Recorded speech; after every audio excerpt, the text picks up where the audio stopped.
গ্রন্থাগারের চিত্র আমাদের ক্যামেরা পার্সন আপনাদেরকে দেখাচ্ছে। কি বিষয় এটি, কেনই বা দেখাচ্ছে? কেশপুর ব্লক উন্নয়ন আধিকারিক অফিসকে দেখাচ্ছে। বা কি এখানে বিতরণ হচ্ছে? 16টা বেনিফিশিয়ারিকে মাছের চারা বিতরণ করছে কেশপুর ব্লক উন্নয়ন আধিকারিক অফিস থেকে। এবং সেই মাছের চারা থেকে মাছের চারা পুকুরে ছেড়ে কিছু পয়সা উপার্জন করতে পারবেন। কেশপুর ব্লক উন্নয়ন আধিকারিক অফিস কিন্তু এবারের পদ্ধতিটা কেশপুরের মানুষের জন্য নতুন কিছু পদ্ধতি অবলম্বন করবে। এর আগেও দিয়েছেন। এবারে 600টা শিঙি মাছের চারা কিন্তু 16টা বেনিফিশিয়ারিকে দিল। এবং এটা শুধু কেবল তপশিলি উপজাতির মানুষেরাই কিন্তু পাবে।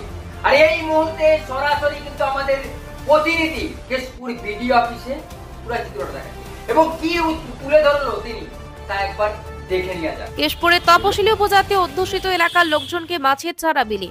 কেশপুরে তপশিলি উপজাতি অধ্যুষিত এলাকার 16 জন উপভোক্তাকে বিভিন্ন মাছের চারা তুলে দিল মৎস্য দপ্তর।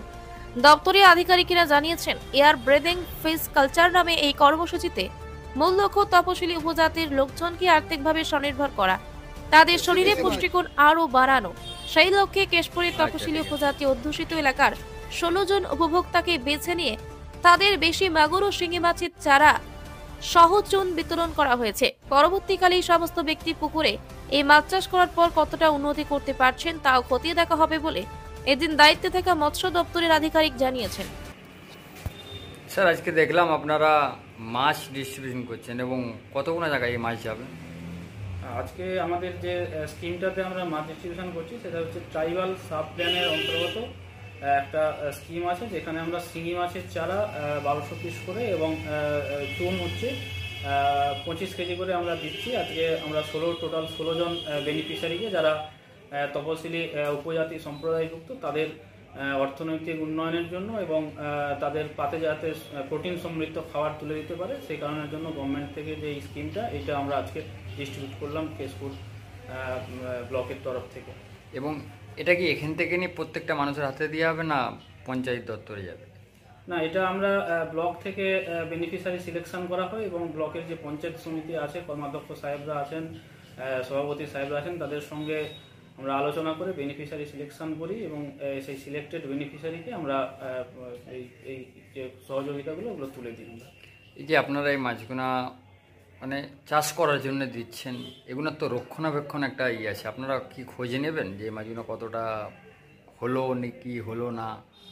হ্যাঁ, এটা আমাদের তো রেগুলার একটা থাকে যে যারা মাছগুলো নিয়ে গিয়ে ছাড়ছে তারা কতটা কি করতে পারলো এবং সেখান থেকে তারা কতটা উপকৃত হলো সেটার একটা তথ্য আমরা প্রতিবারের মতো এবারেও নেব এবং আশা করছি এবারেও খুব ভালো ফল আমরা পাবো।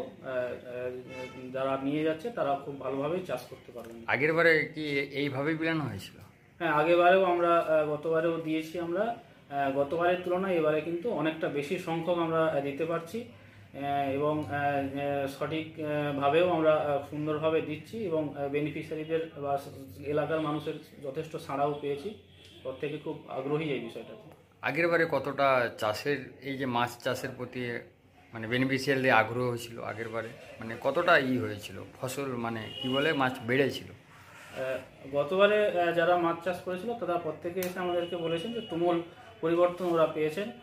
নিজেদের পুকুরে যেটুকু আসে সেই পুকুরগুলোতে ওরা মাছ চাষ করছে এবং সঙ্গে সঙ্গে গভর্নমেন্টের তরফ থেকেও যদি কিছু সাহায্য সহযোগিতা পেয়ে থাকে তাহলে তাদের সেই মাছ চাষের আগ্রহ অনেক বেশি বাড়ছে এবং তারা সেভাবেই করছে এবং খুব ভালো বৃদ্ধিও দেখা গেছে। এবং আমরা বিজ্ঞানসম্মত পদ্ধতিতে কীভাবে মাছ চাষ করতে হবে সেগুলো ওদেরকে বোঝাচ্ছি এবং কোনো রকম সমস্যা হলে টেকনিক্যাল যে সাপোর্ট সেগুলো আমাদের দপ্তর থেকে এখান থেকে নিয়ে যাচ্ছে এবং তারা প্রত্যেকেই খুব ভালোভাবে কাজ করছে। মাছ চাষ করার পরে বড় হয়ে যাচ্ছে, গভর্নমেন্ট কিছু নিচ্ছে নাকি না বেনিফিশিয়ারিদের কাছ থেকে? না, এরকম কোনো নিয়মই নেই। শুধুমাত্র গ্রাম বাংলার মানুষকে প্রোটিন সমৃদ্ধ খাবার তুলে দেওয়া, তাদের অর্থনৈতিক উন্নয়ন এবং যেটা ব্যাপার হচ্ছে আমাদের মাছে ভাতে বাঙালির যেটা মাছের যে উৎপাদন সেই বৃদ্ধির লক্ষ্যে কিন্তু গভর্নমেন্টের এই স্কিমগুলো চলছে। আপনার নাম কি? আমার নাম সুশোভন সাউ, মৎস্য সম্প্রসারণ আধিকারিক, কেশপুর ব্লক।